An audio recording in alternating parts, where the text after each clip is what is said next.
Bendiga, ¿cómo están? Espero que les esté yendo muy bien esta mañana fresca que Dios nos ha dado y un día de bendición que estamos esperando que sea este día, ¿verdad? Todos nuestros cultos que sean de bendición para todas las personas. Vamos a ir a Gálatas capítulo 4, Gálatas capítulo 4 y vamos a hablar acerca de la herencia espiritual. Gálatas capítulo 4, verso 1. Cuando usted lo tenga, hágame el favor de poder ponerse en pie para tener reverencia en la lectura de la palabra del Señor. Gálatas capítulo 4, verso 1 al verso 7.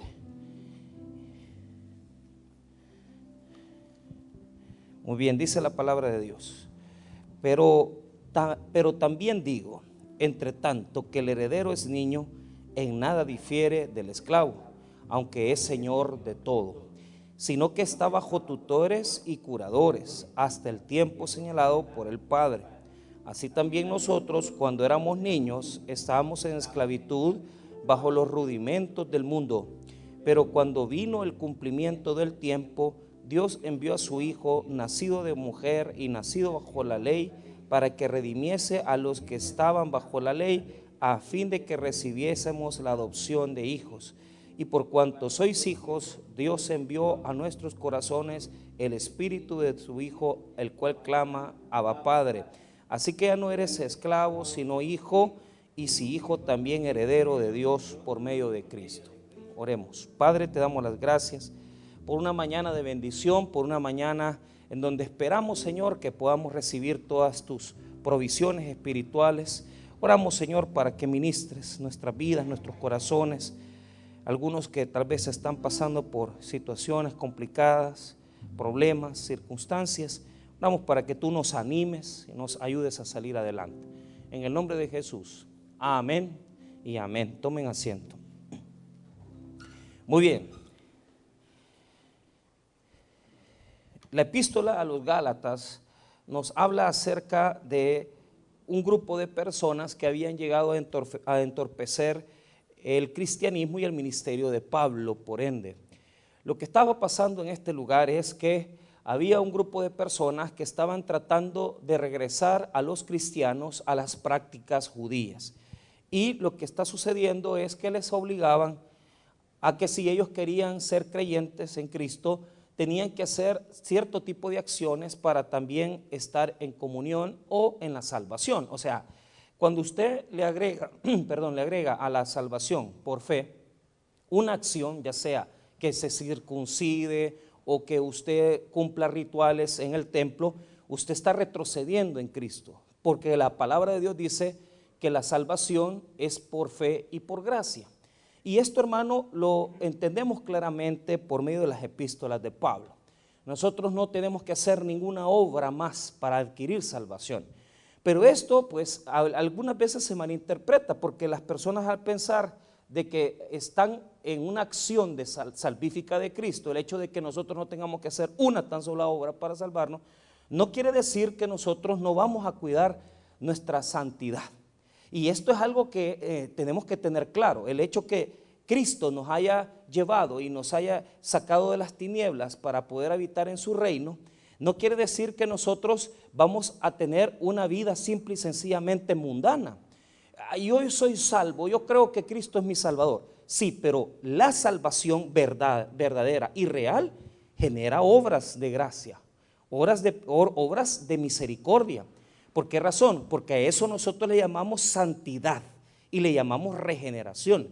Al hecho de que conforme tú vas llegando a los pies de Jesús, conforme tú vas creyendo y conociéndole más, cada día tu carácter va transformándose, tu vida se va transformando y te vas acercando más a la imagen del Hijo de Dios llamado Jesucristo. Muy bien. Ahora, ¿qué es lo que sucede en Gálatas? Ahorita en el capítulo 3 y 4, Pablo va a utilizar tres figuras diferentes para hablar acerca de nuestra relación con Dios. Entonces, en el primer grado de relación que tenemos con Dios, él va a utilizar una figura y va a utilizar la figura del pedagogos. ¿Qué quiere decir esto? Yo quiero ir dando algunas luces. Escúcheme bien. Cuando una persona no conoce a Dios verdaderamente, vive en el temor. Y fíjese que esto es algo que muchos no lo conocen, pero yo quiero dejarlo claro en esta mañana. Cuando una persona tiene una relación religiosa, porque lo que sabe de Dios son los mandamientos, ¿verdad? Entonces, yo creo que lo primero que nosotros, cuando vamos creciendo, es que nos inculcan, ¿verdad? O nos dicen, mire, es que Dios, ¿verdad? Hay que temerle, a Dios hay que honrarlo, a los padres hay que honrarlos, y comenzamos a escuchar los mandamientos, pero no nos los enseñan. O sea, lo que pasa es que nos dicen ciertas cosas de Dios, pero no nos dicen claramente cada mandamiento. Entonces, podemos llegar hasta 30, 35, 40 años, y yo le aseguro que en esta mañana hay personas aquí que aunque saben perfectamente que ya tienen años de ser creyentes o evangélicos, los mandamientos no los conocen, no lo saben. O sea, si lo preguntamos, si les decimos mire, dígame los 10 mandamientos, no lo saben. ¿Pero por qué? Porque lo que pasa es que nos dan una relación con Dios religiosa. Lo primero que nosotros aprendemos cuando crecemos, cuando nos desarrollamos como personas, es a temerle a Dios. Pero aquí es donde nosotros podemos conocer si nosotros estamos dignos de recibir la herencia o no. ¿Por qué? Porque si estamos viviendo en el temor, estamos en religión, no estamos en la fe. Y esto es algo que yo quiero dejar claro. Mire, yo estoy más que seguro que hay un montón de gente evangélica que vive en miedo, vive en temor de Dios. ¿En qué sentido? La Biblia dice que cuando Adán pecó, en el capítulo 3 de Génesis, Adán se escondió de Dios. Y esto, hermano, es algo interesante, porque si yo leo, y si usted lo quiere, revíselo conmigo sin perder Gálatas 4, vea cómo se refiere, qué es lo que la palabra de Dios nos habla acerca de ese mal temor, de ese mal miedo que no se le debe de tener a Dios. Génesis 3, verso 9. Y mire cómo es que Adán se esconde de Dios. Ellos han transgredido y algo muy interesante, Génesis 3, versículo 9 al 13. Si quieres solo leamos 9 en adelante, hasta el 11. Dice así: mas Jehová Dios llamó al hombre y le dijo, ¿dónde estás tú? Y él respondió, oí tu voz en el huerto y tuve miedo, porque estaba desnudo y me escondí. Ahora vea, ponga atención. Ese es el miedo que se le tiene a Dios, es un miedo religioso. Y fíjese que el miedo, yo quiero decir esto, cuando se traduce la palabra fobeo, o sea, en griego al español, fíjese que fobeo en griego quiere decir temor. Ahora, a Dios lo que no hay que tener es un miedo religioso. ¿Y qué es lo que significa el miedo religioso? El miedo religioso es que yo me ando escondiendo porque yo sé que he obrado mal, yo sé que no puedo darle el rostro a Dios, no puedo tener comunión con Él, porque mi vida, porque mi estilo de vida no está agradando a Dios. Entonces, vea lo que está pasando. Cuando una persona no quiere llegar a los pies de Cristo, no quiere llegar a los pies de Jesús, sencillamente por lo que Génesis nos está enseñando, porque tiene miedo de Él. Porque realmente, hermano, lo que está pasando en su vida es que por no querer dejar el pecado, que por no querer dejar la desobediencia, no quieren venir y humillarse ante Cristo. Entonces, prefieren tener una vida escondida, prefieren tener una vida humillada, una vida de fracaso, una vida de esconderse de Dios. Y mira, esto se refleja en una cuestión: distanciamiento. ¿Por qué? ¿Por qué razón? Porque a pesar que ellos no lo notan, pueden haber dos tipos de distancia. Vea, hay personas que no quieren venir ni a la iglesia porque saben que sus obras son malas, saben que ellos están viviendo en tinieblas y no quieren venir a la luz, porque saben que la luz de Cristo iluminará sus obras y ellos tendrán en un momento determinado que abandonarlas, pero están perdiéndolo todo por nada. Entonces hay gente que dice, no, es que yo no quiero acercarme a Dios porque tienen alguna situación, y esto nos hace referirnos a este texto bíblico tan importante, porque si en esta mañana nosotros tuviéramos que venir y decir, ¿cómo andamos espiritualmente? Ay, que nosotros no estamos como esos pecadores que están en tinieblas, nosotros ya hemos venido a Cristo. Pero te hago una pregunta, ¿puedes estar en la iglesia también y estar en miedo?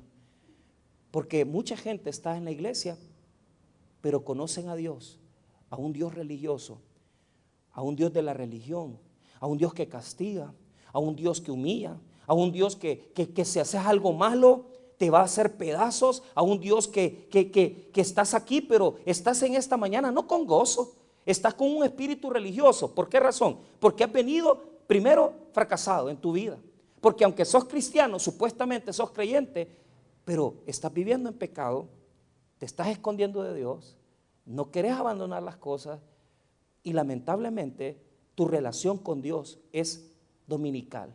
Tu relación con Dios es dominical. ¿Por qué es dominical? Porque tú vienes aquí a fingir el domingo, a que quieres tener una relación con Dios por lo menos sincera, ¿verdad? O sencilla, posiblemente hablando, pero realmente en tu corazón no sientes nada por Dios, no sientes amor, no sientes pasión, no sientes emociones, te traen a la fuerza, no estás esperando el momento en que termine el culto. ¿Sabes por qué? Porque si vamos a ser honestos, tu estilo de relación con Dios es religioso y estás en miedo, estás en temor.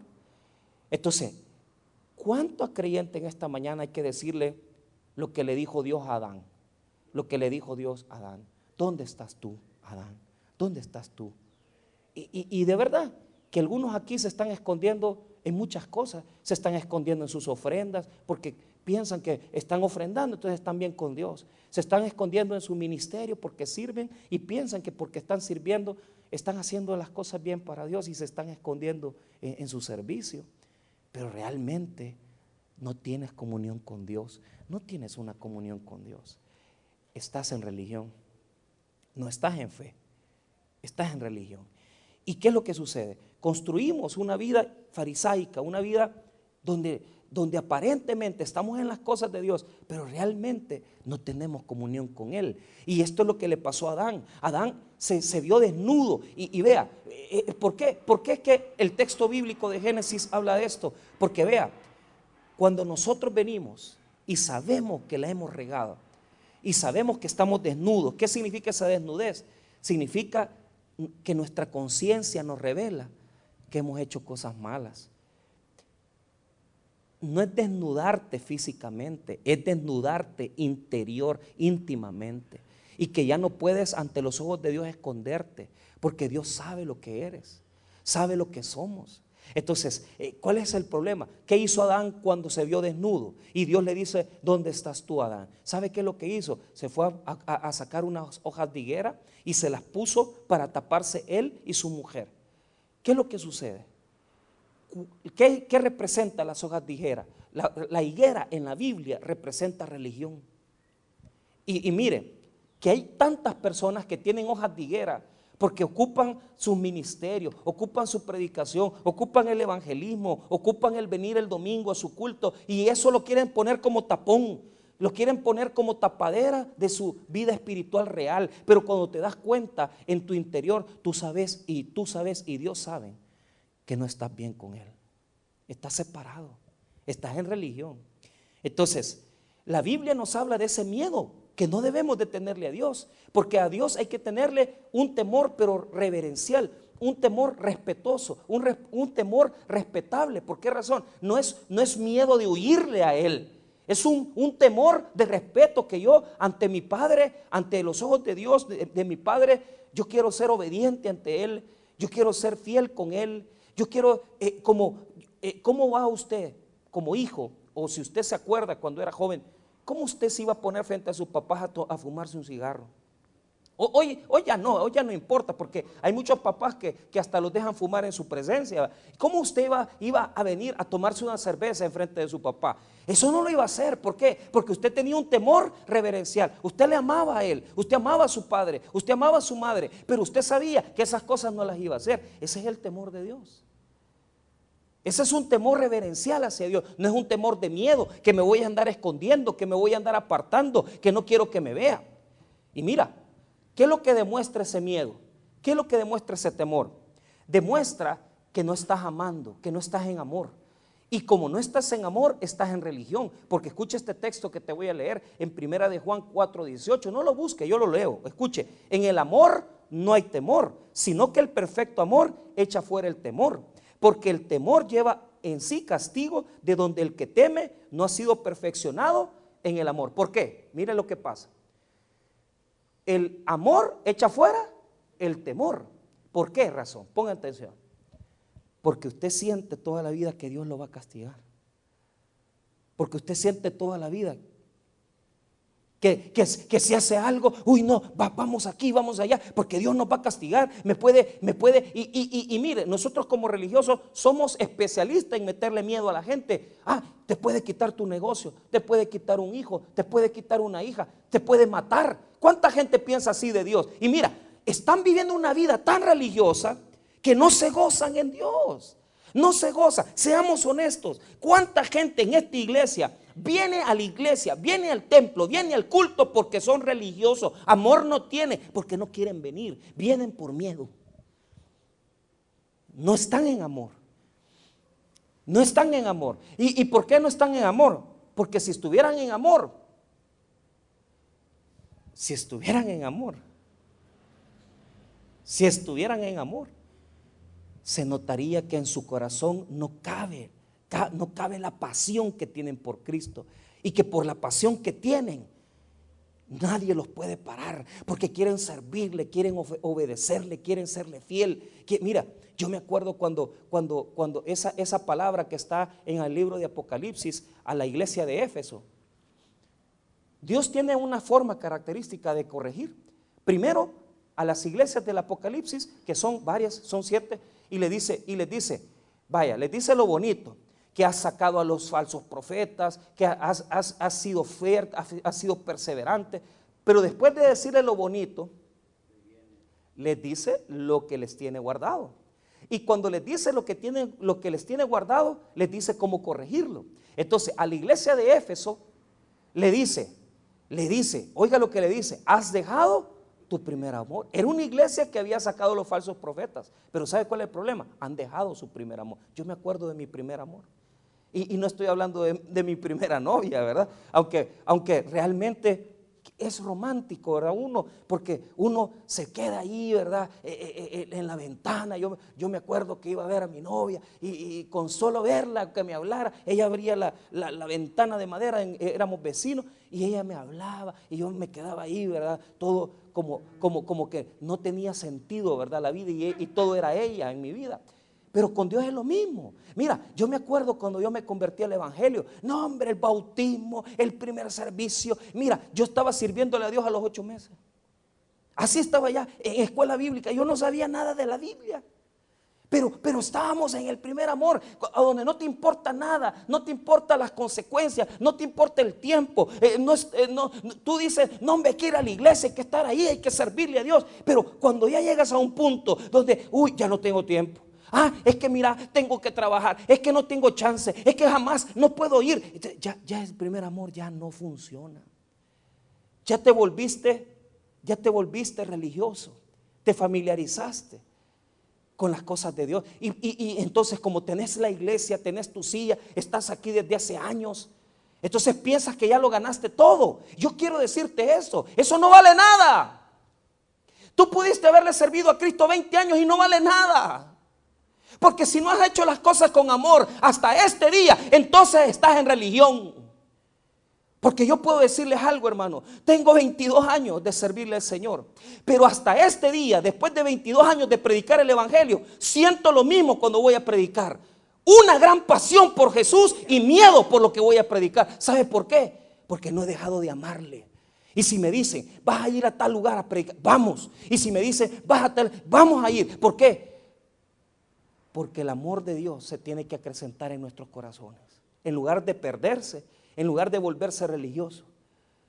Pero aquellos que ya ni nos preparamos para venir a la iglesia, que la ropa, ¿verdad?, con la cual venimos, ya no nos importa venir como sea, porque solo venimos a salir del compromiso. Hasta ahí se nota que hemos dejado de amar. Y yo te hago una pregunta en esta mañana: ¿dónde estás tú? ¿Con quién andas? ¿Con quién te acostaste? ¿Con quién tuviste relaciones? ¿Dónde estás tú? ¿Qué estás haciendo con tu vida? Estás perdido en temor, estás perdido en miedo. Has perdido el amor, has perdido el amor, has perdido la pasión, has perdido la pasión por Cristo. Y eso te ha llevado a la religión. Entonces, la epístola de Gálatas, capítulo número 4, nos va a hablar de esa situación. De aquellas personas que, porque no saben mucho de Dios, están en una relación así, religiosa. Y les voy a explicar cómo funciona. Vaya conmigo nuevamente a Gálatas, capítulo número 4. Y vamos a hacer algo. Ahí arribita vamos a ver la primera palabra que yo quiero señalar. Entonces mira, Gálatas capítulo 4, mira lo que dice el versículo, el capítulo 4 está ahí, solo retroceda al versículo 24 del capítulo 3, hágalo así. Y mira, ahí te voy a dar la primera palabra, dice, de manera que la ley ha sido nuestro ayo para llevarnos a Cristo, a fin de que fuésemos justificados por la fe. Diga conmigo ayo. ¿Qué es un ayo? Un ayo es un pedagogo, diga conmigo pedagogo. El pedagogo o maestro era un sirviente que un padre de familia ponía a su hijo para que lo llevara a la escuela y que lo regresara de la escuela. Este ayo era el encargado de que el niño hiciera la tarea, era el encargado que el niño pudiese llegar donde estuviese siendo educado, pero el ayo, hermano, representaba una persona ajena al padre, una persona separada del padre, que tenía una relación con el niño. Y lo que se estaba haciendo allí es que se le corregía, se le establecía una corrección. El pedagogo le daba educación al niño en la parte moral, de portarse bien, de ser educado, de llevarlo a la escuela, de hacerle tareas. Pero ¿cuál es el problema? No era el maestro. Él no era el maestro, era el pedagogo, el corrector, el que corrige. Entonces, mira, yo quiero decir esto, esa es la palabra, pedagogos en griego quiere decir el pedagogo, o sea, el que educa, ¿verdad? Pero nosotros tenemos que transferir esa educación. ¿Por qué razón? Porque dice Pablo en Gálatas 3:24 que para algunos la ley es un pedagogo, es un corrector. Entonces, mire qué triste que algunos están viviendo con este corrector. Usted se ha fijado, hermano, que ahora cuando las personas tienen un proceso de carácter penal y se le establece algún tipo de sanción o algún tipo de medida para que no salga del país, ¿qué es lo que le ponen? Le ponen un brazalete en la pierna. Y ese cerrojo que se le pone, si esa persona está moviéndose a cualquier lado, ellos lo detectan claramente. Y si sale del país también lo hace. Pero muchos de nosotros estamos así con Dios. Que tenemos que estar con un pedagogo que nos diga, hace esto, hace lo otro, la ley, ¿verdad? Si no te portas bien, te voy a castigar. Si no dejas al amante, te voy a castigar. Si no dejas el amanto, te voy a castigar. Así vamos con Dios. Una cosa que anda a la iglesia, si no te vas a perder dinero, te van a despedir. No, hombre, qué feo. Estamos lejos de Dios, estamos en una relación pedagógica. Y dice Pablo en Gálatas 3:25, mire lo que dice. Pero venida la fe, ya no estamos bajo ayo. Vea, si nosotros hemos creído en Cristo, no tendríamos por qué estar bajo correctores, hombre, que nos tienen que estar diciendo, ay, por favor, no te metas con esta, ay, no te metas con lo. Mira, hermano, cuando una persona está en relación, en una comunión limpia, en una comunión sana con Dios, no necesita que le anden diciendo, hazlo, hace aquí, hace allá. Pedagogos que te educan, pero eso te aleja del Padre. Y para muchos aquí, leer la Biblia es eso. Es una carga. Venir a la iglesia es una carga. Servirle a Dios es una carga. ¿Por qué no nos comprometemos? Porque es carga. Porque es una carga. Y vemos la función religiosa, todas las acciones de religión como eso, correctivas. Y si no las haces, te cae. Qué fea la imagen que tenés de Dios, porque ese no es Dios.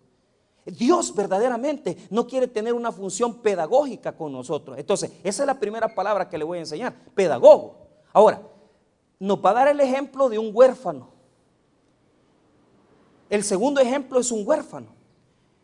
Y está en el capítulo 4 el texto que comenzamos a establecer. Entonces, primera imagen que nos da Pablo, un pedagogo que es quien manda al papá a que le haga el trabajo, a que lo lleve a la escuela, el que lo corrige al niño y le dice: portate bien, hace esto, hace los deberes,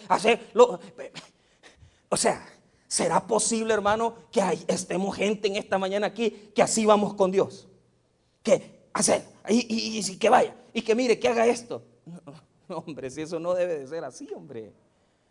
Entonces, mira el capítulo 4, verso 1 y 2, y veamos ahí cuál es otra imagen. Está un niño huérfano, no porque no tenga, digamos, las condiciones. O sea, tiene quien lo va a adoptar. Pero vea, como es un niño, él no se da cuenta. Que su papá es un gran magnate, es un gran propietario de bienes, es un gran dueño de todo. Entonces, el niño se siente como esclavo porque, claro, está niño, está menor de edad. Entonces le han puesto dos tipos de cuidadores a él. Vea lo que dice el versículo 1 y 2. Pero también digo, entre tanto que el heredero es niño, en nada difiere del esclavo, aunque es señor ¿de qué? Vaya, vean, ¿han visto ustedes, hermano, cómo es de duro y difícil? Que hay personas, hermano, y lo que está diciendo Pablo aquí es esto. Mira, este niño tiene quien lo va a adoptar, pero en la casa lo tratan como que es esclavo. No tiene derecho de nada, no tiene derecho de ningún bien, no tiene derecho de ningún bienestar. Entonces, mira, ¿cuántas personas entienden lo que es crecer sin un padre? Y sabe que es difícil esto. ¿Sabe por qué? Porque voy a poner el caso de los que tienen padrastros, ¿verdad? Y yo ponía esto hace unos días de ejemplo, ¿verdad? Y mucha gente cuando viene a mí me dice: pastor, fíjese que mi madrastra, yo conozco una persona que la madrastra, o sea, le daba de comer a sus hijos, pero él, como era hijo de la primera relación, no lo dejaban tocar la refrigeradora, no lo dejaban tocar la comida, le regulaban las cosas, las cosas de los hijos de ella. Dios guarde, aquí, venga usted a comer. Pero los hijos del Señor, a ellos los trataba como que fueran cualquier otra cosa, esclavos. Y mire qué duro, que hay personas, hermanos, que para las cosas de Dios, y estoy hablando generalmente para las situaciones de su vida, están viviendo así, hombre. Están viviendo como que están con otra persona que los está criando, ¿verdad? Y lo ven ajeno, lo ven lejano, porque no pueden acercarse, y usted está achicado ahí, porque ¿y cómo le va a pedir? Pues si él no es su papá, pues. Si usted ni lo conoce a saber quién es. Este es el papá de ellos, pero no es el papá mío. Y mucha gente, hermano, se siente así. Es bien fácil crecer en la religión y en la fe de esa manera, sintiéndose marginado. Y el mejor caso que yo conozco es de un amigo mío en Usulután. El joven estaba en la iglesia y estaba sirviendo y todo. Y un día, hermano, a él lo crió su mamá. Pero cuando cumplió 19 años, porque toda la vida le dijo a la mamá: quiero conocer a mi papá, porque ella nunca se lo negó. O sea, ella nunca le dijo: mira, tu papá se fue, tu papá. No, simplemente tu papá vive cerca, pero no te voy a decir quién es. Entonces, a los 19 años la señora le dijo quién era su papá. Y el dueño, pues el papá de él era el dueño de una cosa deportiva, de ventas de cosas deportivas. Entonces él vino a mí, Vladimir se llama, y Vladimir me dijo: pastor, voy a ir a conocer a mi papá. Iba emocionadísimo, iba contento, pero yo ya sabía, o sea, porque como después de tantos años, yo he escuchado tanto de esto. Entonces me dice: voy emocionado, voy a conocer a mi papá. El muchacho llega a la tienda donde él tenía su negocio y todo, y le dice: don fulano, yo soy fulano de tal, y le dijo el apellido, y como que ahí el señor ya se puso ahí un poco asustado, porque no sé si la señora le había hablado, ¿verdad? Le había dicho: mira, va a llegar tu hijo o algo. Y yo me imagino que no, porque cuando habló con él le dijo: mira, le dijo, te voy a decir una cosa, porque desde ya te digo que yo a vos no te voy a dar nada. No, hombre, o sea, él pensó que a pedirle pisto llegaba. Él no le llegaba a pedir pisto, llegaba a pedirle amor. Y desde ahí él llegó bien decepcionado, chillando conmigo. Pero yo le dije a él, le di una palabra. Le dijo, mira hijo, te voy a decir una cosa. Por lo que la situación tuya fue tan difícil y no pudiste saber qué es tener un papá que te ame, no te preocupes, porque vos no sos un huérfano. Tu papá es nuestro Señor, es nuestro Dios el Padre. Él se va a hacer cargo de vos, te va a sacar adelante. Y fíjese que fue un gran ejemplo, porque cuando llegaba a la tienda, porque siguió llegando, los hijos, hermano, estudiando en el mejor colegio de Usulután, los hijos estudiando en la mejor institución y él en la escuela pública, los hijos estudiando English y él estudiando nada, la calle, porque no estudió nada. O sea, estudió en la escuela, estudió en el instituto, que el instituto es muy bueno, pero no estudió en los colegios finos, ¿verdad? Pero ¿sabe qué, hermano? De los 3 hijos que tiene, los 2 propios, supuestamente propios con la esposa que tiene, y él, ¿verdad? Que es hijo de él, pero no tiene el apellido. Hasta hace poco me estaba escribiendo, yo no veo mucho Facebook, es mentira, yo no reviso nada, pero por razones que no sé cómo fue que vi que mandó un mensaje: pastor, le quiero testificar que ya cuando me fui de Usulután, él ya estaba comprando carros. Y mire que el muchacho ha salido adelante, se casó con una enfermera, han puesto un negocio, Dios lo ha bendecido tanto. Y ¿sabe qué? Me honra a mí, me dijo: usted sabe, pastor, que yo no tuve papá, pero si hay alguien a quien yo tengo que agradecer, a usted, porque usted ha sido como un papá para mí. Ay, yo me enorgullecí. Fue el Día del Padre. Pero ¿sabe cuál es el punto? ¿Cuánta gente se siente marginada así? Que siente que al otro le dan y a él no. Que sienten que la bendición de Dios está en el empresario, el comerciante, pero sobre tu vida nunca ha llegado. Solo las cosas malas, solo las cosas negativas. Y vos te preguntás por qué. Es que quizás usted dice: yo he hecho mal, quizás yo no soy un hijo querido, quizás mis papás no me criaron bien. Mira lo que te voy a decir, mira lo que dice Pablo, versículo número 2. Sino que está bajo tutores y curadores hasta el tiempo señalado por el Padre. Tutores, la palabra tutor es la palabra epítropos, que quiere decir aquel que está cuidando al niño. Mientras, o sea, este es el que da cuidados y asistencia al niño, ¿verdad? Lo cuida, pero no es el papá. Eso es lo que significa tutores y curadores. ¿Qué es un curador? La palabra en griego oikonomos quiere decir mayordomo, es quien le administra los bienes. Entonces, el niño es huérfano, pero él ya tiene un padrastro que es millonario, que es rico, tiene todas las bendiciones, pero él no quiere crecer. Él quiere seguir siendo un niño. Y ese es el problema de nosotros, que muchas veces, hermano, sabiendo que tenemos un Padre celestial que nos da todo lo que necesitamos, nosotros vivimos en religión. ¿Y sabe cómo andamos? Pidiéndole a cualquier gente, pidiéndole a las personas, suplicándole a la gente, pidiéndole trabajo a la gente que tiene influencia, pidiéndole cosas a la gente que tiene cuello. Aquí no hay nada, hermano. Vos tenés un Padre celestial, y vos no sos un hijo huérfano, sino que sos un hijo de Dios que tiene todos los derechos de bendición sobre tu vida. No tenés por qué andar pichicateando, no tenés por qué andar mendigando, sos hijo de Dios. Pero ¿cuál es el problema? Querés vivir bajo rebelión.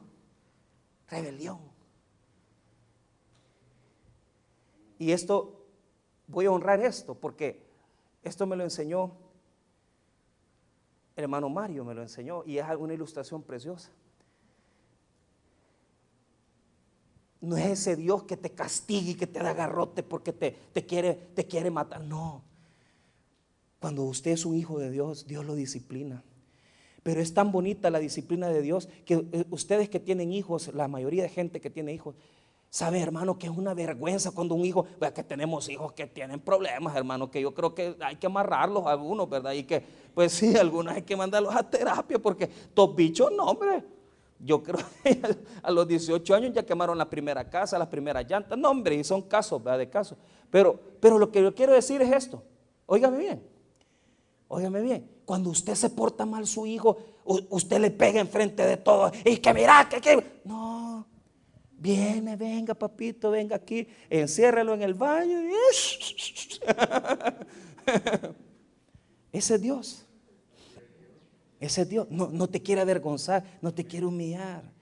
Quiere corregirte, quiere disciplinarte. Pero ¿sabe qué? Nosotros queremos que Dios venga, ¿verdad? Y que, ay, pobrecito de mí. No, hombre, busca a tu papá. Si Él es tu papá, Él no te ha negado. Él no te ha negado ni el apellido, ni te ha negado nada. Sino que Él necesita que usted lo busque. ¿Y sabe por qué? Porque si usted es hijo de Dios, usted no va a vivir en miedo. Usted se acerca a su papá y usted le dice: Señor, Padre mío, bendíceme, ayúdame con esta necesidad. Y es lo que Pablo nos está hablando aquí. Porque nosotros como hijos huérfanos estamos ahí, marginados. Ay, no me da nada. Pues sí, pero te hago una pregunta: ¿querés obedecerle a Dios? Ahí está el detalle. No obedecemos. Por eso vivimos como hijos resentidos. Y que Dios no me da, y que Dios no me prospera. Y aquel tiene carro, y yo no. Y aquel ya fue 2 veces a Estados Unidos, y yo no. Pídaselo a papá, chis. Obedézcale. Obedézcale. ¿Por qué? Mire qué bonito lo que dice Pablo en el verso 3. Así también nosotros, cuando éramos niños, estábamos en esclavitud, bajo los rudimentos ¿de qué? Del mundo. Ay, cuando estamos ahí, hermano, sin conocimiento de Dios, claro, allá podemos andar ahí todos tristes, todos mal, porque no tenemos a quien pedirle, no tenemos quien nos ayude. ¿Quién por nosotros? Nadie. Pero cuando nosotros llegamos a los pies de Cristo, Él nos da un espíritu, y el Espíritu Santo que nos pone en el corazón, Él nos da revelación a nosotros y nos hace sentir que somos hijos de Dios. Vea lo que dice el versículo más abajo. Mire lo que dice el versículo número 6. Y por cuanto sois hijos, Dios envió a vuestros corazones el espíritu de su Hijo, el cual clama: Abba, Padre. Entonces, cuando uno viene a la fe y se arrepiente de sus pecados, Dios le da un espíritu para ya no tener un espíritu de esclavo, sino que tener el espíritu de un hijo. Y nosotros, hermanos, nos acercamos a papá con confianza, nos acercamos a papá sin escondernos, nos decimos: papá, aquí estoy, hombre, la he regado, hombre, la estoy regando, estoy viviendo con una mujer que no es mi esposa, estoy conviviendo con un hombre que está casado. O sea, revélese a Dios, dígale: Abba, Padre. Esa palabra que dice ahí, Abba en arameo, quiere decir papito. O sea, yo no soy ya aquel que está bajo la ley, que necesita estar ahí puyándolo y que hace esto y hace lo otro. No soy un huérfano que está por allá que no merece nada. Soy un hijo de Dios que merece todas las bendiciones celestiales, espirituales y materiales que Dios ha preparado para mí y mi familia. Y si usted no las está cosechando, es porque no quiere obedecer al Espíritu. No quiere definirse como hijo de Dios. Y está viviendo lejos. Porque se necesita: vaya al culto, obedezca, sírvale. No, hombre, no es necesario que venga el curador. Deje el amante. No, si usted ya sabe, el Espíritu le dice a uno: deja esa relación. El Espíritu le dice a uno: no te has casado, hija, no convivas sexualmente con ese muchacho. El Espíritu le dice a uno que le obedezca. Pero ¿cómo quiere Dios que actuemos con Él? Y con esto cierro. Ya no se sienta marginado, mire. Ya no sienta usted como que es huérfano. Mire, hermano, yo he trabajado con gente huérfana. Es bien doloroso. O sea, huérfanos de albergue, ¿verdad? Y dice: y mira, y vos conociste. No, hombre, o sea, lo crió la abuela, lo crió la tía. No lo querían en la casa. Lo crió la tía, y la tía pues ya no pudieron, lo mandaron al orfanatorio, al ISNA y todo, porque nadie se hacía cargo de ellos. ¿Y cuántos se sienten así ahora? Porque nadie confía en ustedes, porque nadie les ha dado un respaldo, porque nadie les dice un abrazo, les ama. Yo quiero decirte algo: no necesitas de nadie, necesitas de Dios, que es tu Padre. Él te abraza, Él te recibe, Él te apoya. Y cuando usted dice: a mí nadie me apoyó, ¿cómo no? Porque Dios ha estado con usted. Dios no lo ha abandonado, Dios no lo ha dejado, Dios lo quiere bendecir. Pero necesita que usted sea obediente. Pero la obediencia solamente es una señal de ser hijo de Dios. Porque mire lo que dice el versículo 7. Así que ya no eres esclavo, sino hijo. Y si hijo, también heredero de Dios. ¿Por medio de quién? ¿Por qué? Porque Cristo, que es hijo de Dios, nos ha dado a nosotros esa condición de ser adoptados. Porque la misma calidad de ser hijos de Dios la tenemos nosotros por medio de Cristo. Cristo nos hizo parte de la familia de Dios, porque por medio de su sangre preciosa derramada en la cruz, ahora pertenecemos a una familia. Por eso cuando María, cuando Jesús estaba en la cruz, le dijo a Juan el apóstol: he ahí tu madre. Y a María le dijo: he ahí tu hijo. ¿Por qué razón? Es que Juan era el hijo de María. No, es que le estaba diciendo que ahora nosotros tenemos una calidad superior. ¿Sabe por qué, hermano? Porque la sangre no es lo único que une a la gente. Y le voy a decir esto: en nuestra propia familia hay personas a veces que tenemos hermanos y tenemos familiares que en lugar de amarnos nos odian. Pero ¿sabe cuál es el punto? Cuando nosotros venimos a la familia de Dios, somos hermanos porque Cristo ha pagado por nosotros y nos ha unido con su sangre preciosa. Y por eso hay, hermanos, amigos que parecen más hermanos que nuestros propios hermanos en sangre. Pero ¿qué es lo que quiero enseñarles con esto? La palabra de Dios dice que somos herederos con Cristo. ¿Sabe qué quiere decir? ¿Cómo es posible que andes allá mendigando? ¿Cómo es posible que andas pidiéndole a la gente?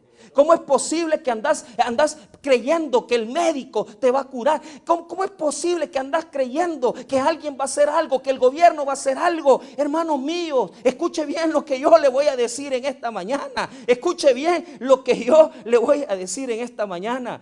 Usted, hermano, tiene la herencia del Padre. Usted tiene todos los derechos de ser hijo. Así como los tuvo Cristo sobre su cabeza, así los tiene usted todos esos derechos espirituales. Y por eso lo merece. Por eso usted va a ser bendecido. Por eso usted va a ser prosperado. Hermano, usted no necesita nada más. ¿Qué le estoy diciendo? Que toda la bendición que habitó en el Hijo de Dios, esa es su bendición, porque usted también es hijo. Ni la política, ni el gobierno, ni el médico, ni nadie te puede dar lo que Cristo te puede dar. Amén. Y si le reconoces como el Hijo de Dios, vas a ser adoptado como hijo del Padre. Y vas a ser merecedor de la herencia de Dios. ¿Y sabe qué pasa? Cuando yo voy a mi casa, tengo 42 años. 42 años. Bueno, no es que sea gorrón, pero cuando llego a la casa de mi papá, yo llego a la refri y yo le agarro lo que yo quiera. Yo le agarro jugo, yo le agarro la cerveza, yo le agarro... se me salió. Le voy a traer. Yo le agarro lo que sea, porque él es mi papá, ¿ve? Y yo tengo derecho a agarrar de la refri, pues. Yo agarro y como ahí, pues. Y todavía tengo 42 años. Me dice: hijo, te voy a servir, me dice mi mamá. Claro que sí. ¿Sabe por qué? Porque esa es la herencia que Dios nos ha dado. Que nosotros no tenemos que andar ahí: Señor, por favor, oh Padre, Señor, oh, te suplico. No, hombre, humíllese y dígale: papito, necesito que me ayude. Necesito que me sane. Papito, ayúdeme, no tengo trabajo. Papito, ayúdeme. Yo quiero depender 100% de usted. Por eso somos hijos de Dios. No somos hijos de Dios por una sola cosa, porque Cristo dijo que hay que ser como niños. ¿Sabe por qué? Porque mi niña de 6 años, si yo la ando en la calle y yo no ando con ella, se pierde. Si mi niña de 6 años yo no estoy con ella, mi niña no come, porque yo trabajo para darle de comer a ella. Porque si mi niña yo no le agarro la mano, se pierde. ¿Y sabe qué? No importa la edad que usted tenga, puede tener hasta 60, 70 años, pero usted nunca debe de dejar de depender de Dios como un niño. Amén. Dependa de Dios, agárrese de Él y dígale: Señor, mi vida no es nada, yo no soy nada, yo no camino hacia ningún lado si no te abrazo, si no dependo de ti, papito. Eso es ser hijo de Dios. Y de ahí salir del temor al amor. Y ya no sos esclavo, sino que sos hijo de Dios. Y en esta mañana yo oro para que usted encuentre a un padre y que no se quede como un huérfano, porque usted tiene toda la herencia de bendición para usted. Vamos a orar. Padre, gracias por tu palabra. Gracias por tu misericordia. Si en esta mañana habrá alguna persona que necesita recibir a Cristo como Señor y Salvador, usted inmediatamente, al recibir a Cristo, se hace heredero, se hace hijo de Dios por medio del Espíritu Santo. Si en esta mañana habrá alguna persona que le quiere entregar su vida al Señor, póngase de pie. Y aquellos que se han sentido como niños marginados, aquellos que se han sentido como huérfanos, en esta mañana yo te digo algo: la bendición de Dios está sobre tu vida. No te avergüences, obedécele a Dios y depende de Dios, porque Dios tiene grandes promesas para ti.